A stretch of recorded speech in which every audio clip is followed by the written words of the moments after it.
Hey, this is Jack, and this video is should the UK have a wealth tax? Hey, welcome to the channel. If you're new here, you haven't yet subscribed. This channel is about better ways of doing politics, relating better in our politics, and coming up with transformational ideas to improve our politics for the future. So if any of all of that's of interest, please subscribe, please join us on this journey. So let's get right into today's video. Should the UK have a wealth tax? Well, this is relevant partly because you have a major contender for the Labour Party leadership and therefore the PM's role talking about wealth tax. You have Gary Stevenson from Gary's Economics, a huge YouTube channel based out of the UK who's been a long time advocating for wealth taxes. You've got a number of prominent think tanks advocating for wealth taxes. The wealth tax is on the political agenda. So whether you think it's the best idea, the worst idea, you're somewhere in between or you're undecided, in sobriety, this is on the political agenda. It has come into the Overton window, meaning it is now in the window of acceptable ideas for people to talk about. You may know this. Many European countries have a history of wealth taxes. Most of those countries had phased them out by the 1990s. There is now talk in California, in fact, it's going to the voters in a referendum later this year to do a one-time 5% wealth tax for anyone that had residency as of January 1st, the beginning of this year. Bernie Sanders and AOC have been doing their kind of anti-oligarch tour, talking about taking on the billionaire class. And this is of the moment because all of us know that inequality is growing. Now, whether you think growing inequality is a little problem, no problem, or a huge problem, that will come down to your own politics. I'm not here to persuade you of that. What I am here to suggest is that this is unlikely to go away from being on the political agenda because the problems are likely to continue to go and get worse, right? Inequality is rising. So I'm not here to persuade you one way or another about a wealth tax. I'm here to kind of lay out the terrain to help us have a better conversation about this. So straight off the bat, some of the reasons you might be interested in having a wealth tax. The first is that wealth inequality is growing faster than income inequality, right? So you don't have to be a student of Thomas Piketty and his kind of world-leading book of, I think, 2013, Capital, where he's looking at these trends over the long term and saying, you know, wealth, assets have been rising in value faster than wages, right? And so we know this as well from the fact that there's been wage stagnation. We've also got an inflation issue. We have a cost of living issue. So people who own assets over the long term have been doing increasingly better. And you might know this because perhaps you have, you know, a parent or a grandparent or you yourself bought a property, you know, 30, 40, 50 years ago, and you've seen that property double, triple, quintuple in value, particularly if you bought it in some kind of metropolitan or fast-growing urban market. So what do we do about that? What do we do about that, particularly when we have a climate where it's increasingly out of the reach of a lot of young people to ever imagine owning a property other than through inheritance or family help, and that may not be available. The average age of home ownership is creeping up as first-time home ownership has crept up in many countries over the age of 40. I was just reading an article earlier about the levels of student debt in the UK with 500 individuals having more than £200,000 of student debt. The future's not looking great right now for young people, and something like in the UK, 6% of national wealth is owned by people under the age of 40. 94% of national wealth is owned by people over the age of 40.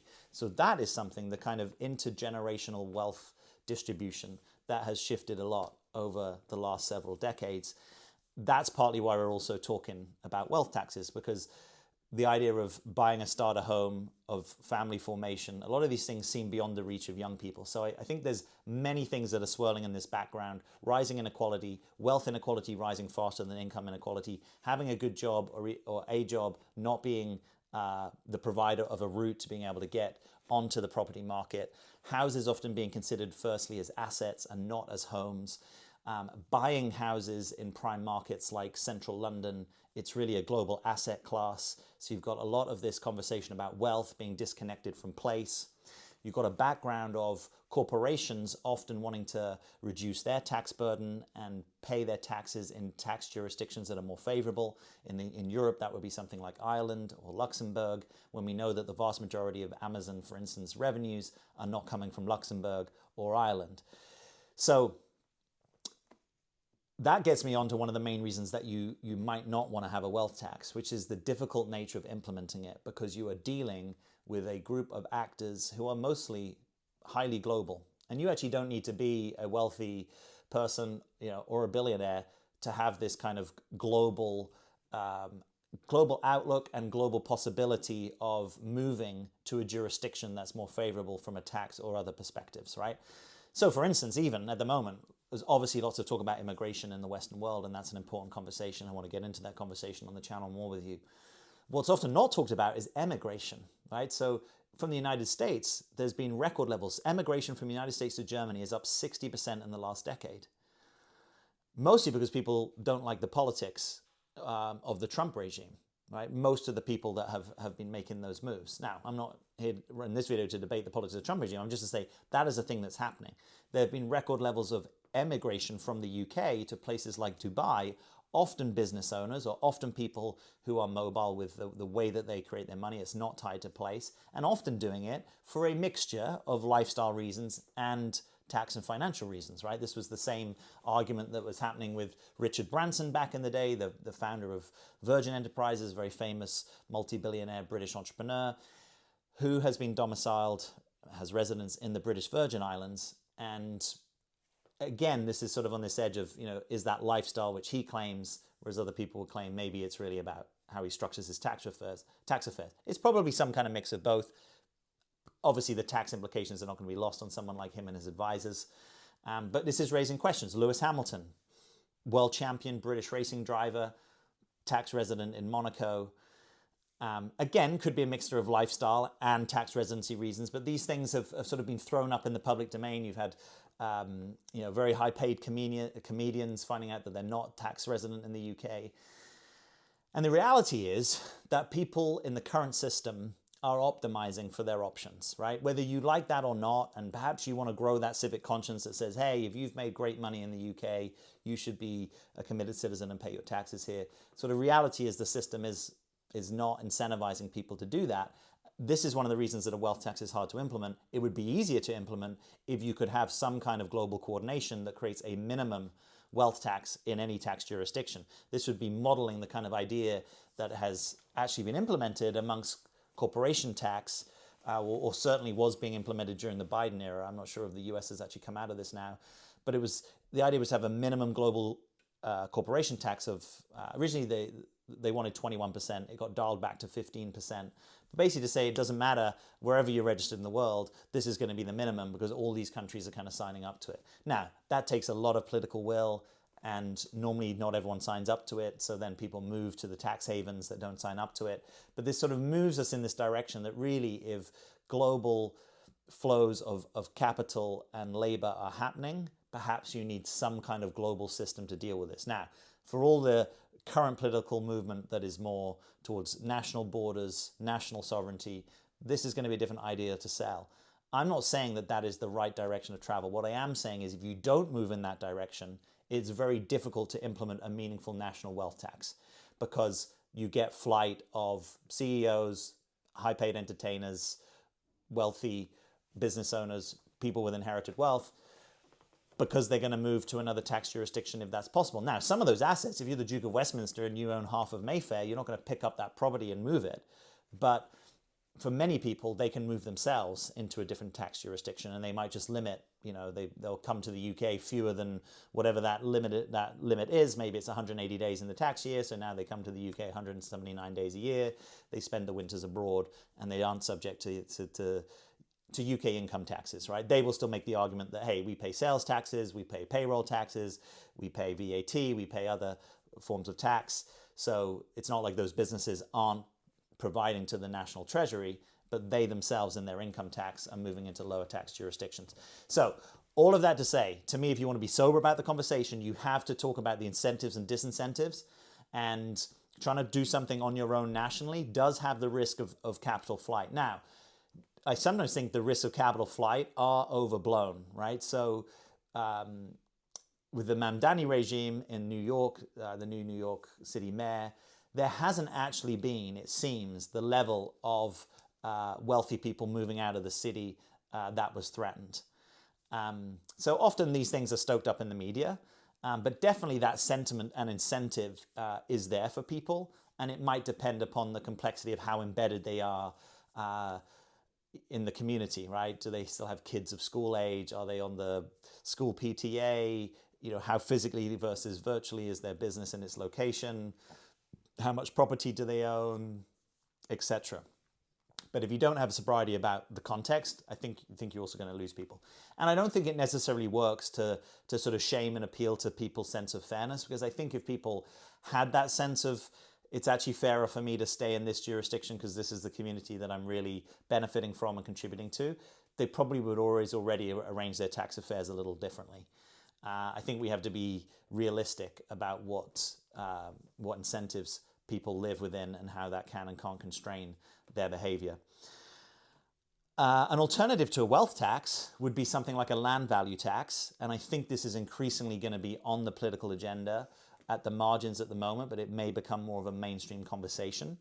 A lot of economists favor having a land value tax. It basically says that land itself, so not the buildings, not the improvements on its land, but the land itself is one of the greatest sort of wealth inequalities, because you can own land and you can hold land, you can speculate on it over the long term, and it tends to go up in value without you needing to do anything to it. And it's a scarce resource. And actually, if you look in prime real estate markets, let's say central London, sometimes up to and over 90% of the value of the property is just the land beneath it, right? This is why developers can buy land, can completely flatten something and build something new and still make a tidy profit out of it, because the real value is in the land. But you don't do anything to the land itself to see that increase in value. And if you're watching this in the US, in certain jurisdictions, you'll know this when you get your property tax assessment. It shows you what is the taxable value of the land versus the taxable value of the building or the structure. And you probably will see at least 50%, but often more than 50% is just the land itself. Economists like land value taxes because they are efficient. It is hard to evade them because that land is visible and it's not going anywhere. It's also about a conversation to do with productivity and how do you incentivize productivity through the tax code. So the idea is if you tax land that is sitting there not doing something productive, you actually encourage people into more productive activity to do something with the land. And you also can perhaps change the tax incentives to tax less, or even some people would say tax not at all, productive activities, right? The building of a business, inventing something, or doing something with the property, improving the value of the property. And these are things that we want to incentivize. We basically want to reward wealth creation. We want to reward productivity creation, right? This is often called the wealth creators. We want to reward people to go out there, invent a better vacuum, do what Dyson did, right? Or invent the next social media company. We want to incentivize people to do that. We want to incentivize people to create technologies that benefit all of us, right? And I'm not saying that social media is an unmitigated good. Clearly, there are harms and issues. We can get into that conversation. But generally, people who create technologies that then can benefit everyone or lower the cost of adoption for everyone, we want to incentivize that. And we're sort of distinguishing that through this phrase, to the phrase you might have heard, unearned wealth, which is a sense of people who are basically living off their asset investments but aren't necessarily doing something productive with it. And land is sort of seen as the ultimate expression of that. You might have seen a vacant lot in a city and wondered, why is that not developed? It could be, there could be other reasons for this clearly, but it could be that someone is actually just benefiting from sitting on the land because it's going up at a faster rate and value than other uses of capital, and they're waiting to till they'll eventually maybe cash out and get their payday.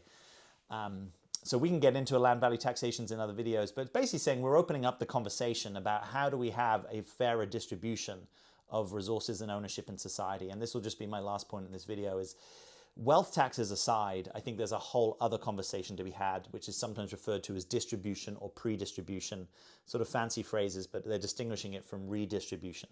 So redistribution is having redistributive taxes. Most Western countries have progressive tax regimes, so earnings over certain thresholds get taxed at higher rates. And that is mostly accepted. There's some libertarians that don't like that. There's some pushback on the right, but most people accept the idea of a redistributive tax system. Albeit in the UK with something like council tax, that's actually a regressive system, meaning it doesn't go up progressively. It doesn't even go up proportionately. It actually regresses. So larger properties have a lower proportion of council tax than smaller properties, and I think that's something that needs to be addressed in the UK and that would be broadly politically popular. But we're talking about distribution and pre-distribution. Why is there such a concentration of assets in small numbers of hands? Why do 50 families in the UK own as much as 50% of the people? Is that the way to create a healthy, cohesive, trust-based society? And I think it's probably not. Now, I'm not saying there should be some kind of compulsory redistribution on behalf of the state. I'm not saying that. What I am saying is we might want to shift the mindset that if you own a productive enterprise, let's say you're the 100% shareholder, to challenge you to think about, might it be fair or might it even be incentivizing to your bottom line to bring more people along with you, to expand employee ownership and stock options? Would it be better as a society for us to have everyone having some kind of shot at home ownership? But to do that, it might mean fewer people entering the buy-to-let or landlord market, or the I'm going to own many homes so that my kids have a secure future and I have a better retirement. Is to invite you just to think systemically about that. If you own multiple homes, are you making it harder for someone to own their first home? And I do think there's a relationship between those things. And the more people have a systemic view of society and look at the negative externalities, look at the sort of unforeseen impacts of your individual actions, I think we will create a better society. Now, these things are complex, they're nuanced. The impacts aren't always one for one. But in the same way that we now take issue with companies saying, hey, if you're polluting the rivers, that might be good for your bottom line, but that's not good for society. So we need to find a way to disincentivize you, or to tax you, or to regulate you, or to force you to clean that up, or to cease and desist, some version of that. Similarly, we might say, hey, there was a guy locally who ended up owning 600 properties, very successful property developer. But is that good for the rest of the village, town, and city that one person owns 600 properties? I'm not sure that it is. And I definitely think the more you have first-time homeowners being outbid by portfolio-backed property entrepreneurs, we need to have a conversation about that, right? Just in the same way that you wouldn't be happy if you were relying on an NHS operation, if someone else could just come in and say, actually, doc, what are they paying for that? Oh, £1,000. I can give you £1,500. And that the market would decide, okay, well, it'll go to the highest bidder. Anytime you've got more people or more finance, right? Because the financialization of housing, the credit markets, the mortgage-backed house ownership, which the vast majority of people rely on, and it has opened up opportunity, but it's also increased the cost of that opportunity. Because anytime you've got more money chasing the same asset, generally the price will go up, right? It's just kind of how the market works. So we need to be in these conversations about if we do want to create a more equitable society. Now, most people do, but some people, that's not the moral foundation, right? The fairness of ownership is not going to be the moral question that most activates them. They're going to be more activated by questions of free riding, by questions of are we rewarding hard work? And I do think we want to reward hard work. And one of the ways to do that is to say, hey, if you work hard for this company and you stay here for 3, 5, 8, 10, 12, 15 years, that there's some way that through time you're going to be cut into the deal, and you're going to be incentivized to have a mindset of ownership. You're going to be incentivized to think about the top and the bottom line of the business, excuse me, in the same way as a business owner. I actually think that's one of the ways forward as a society, to have a less rigid distinction between ownership and employment.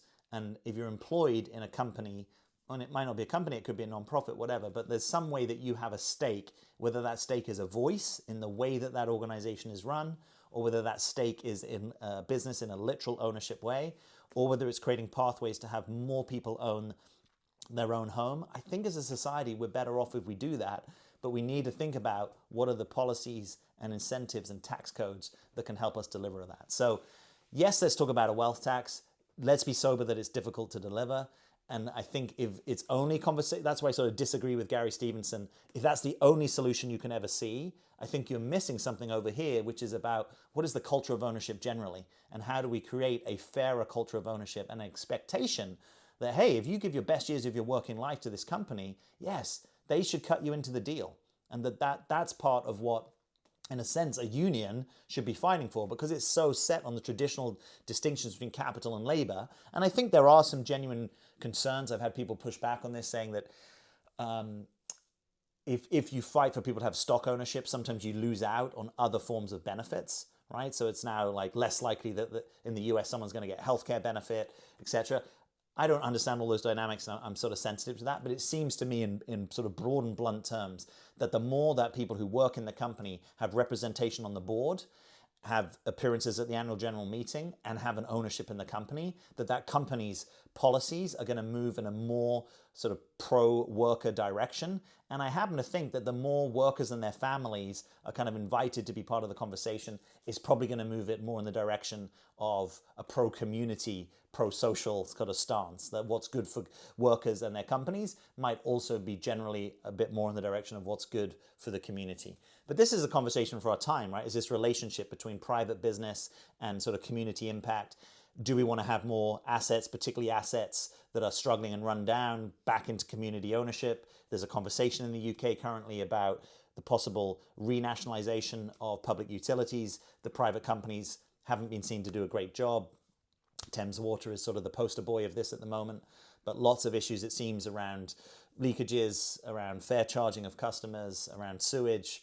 And I don't think the UK got that right, but we need to be kind of open about what are the solutions, and just bringing everything back into state ownership isn't necessarily the solution. In this middle space of not run for private profit, but not necessarily encumbered by big state bureaucracy, that's where I think the edge of the conversation needs to be, of how do you create community-bound, agile structures of ownership and management of community assets.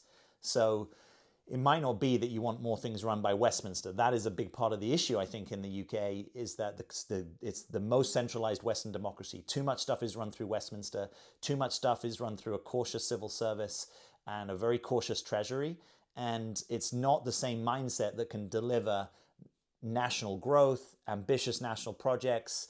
The railway is also the kind of the bad example of this at the moment. HS2, the rail scheme to connect, ultimately is meant to be London to Birmingham to Manchester and maybe beyond. Now ultimately it's going to be London to Birmingham only.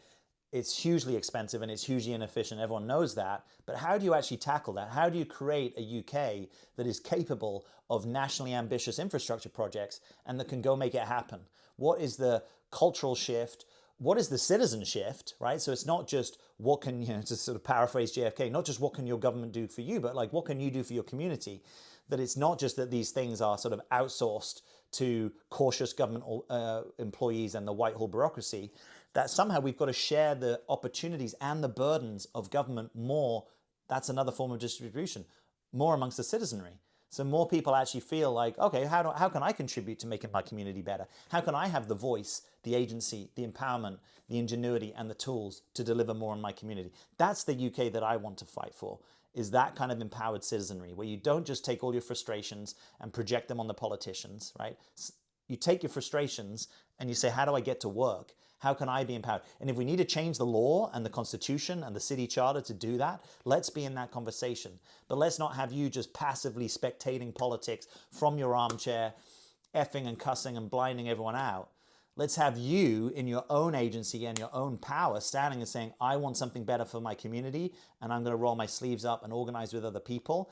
And if our community needs to have greater ability to raise its own taxes, greater ability to underwrite its own loans, greater ability to create wholly owned civic subsidiaries, greater ability for ordinary people to say, hey, if we can get 100, 1,000, 10,000 signatures on a thing, we can go make it happen. How do we create that world? Because that is the hidden agency, I think, in a country like the UK, but probably across Western democracy, is citizens are disempowered. They are unconsciously conflated with voters. They're told just kind of show up once every 2, 3, or 5 years and vote, and then basically sit down and shut up. And that isn't going to cut it. You're not going to be the country you could be. You're not going to be the person you could be. We're not going to be in this together in the way that we could be if that attitude is left to be the dominant one. We need people co-creating, co-producing, co-governing, and growing up, right? Growing up, and I don't mean that disparagingly. I mean that I'm saying that to myself as much as I'm saying it to you. How do I shoulder more political burden and maturity so that I can be more involved in the decisions that shape our community, and I can step up and say, hey, this thing isn't working. We need to do something about it. I'm not just going to write to my MP, because a lot of the forces that shape this are beyond even what my MP can control.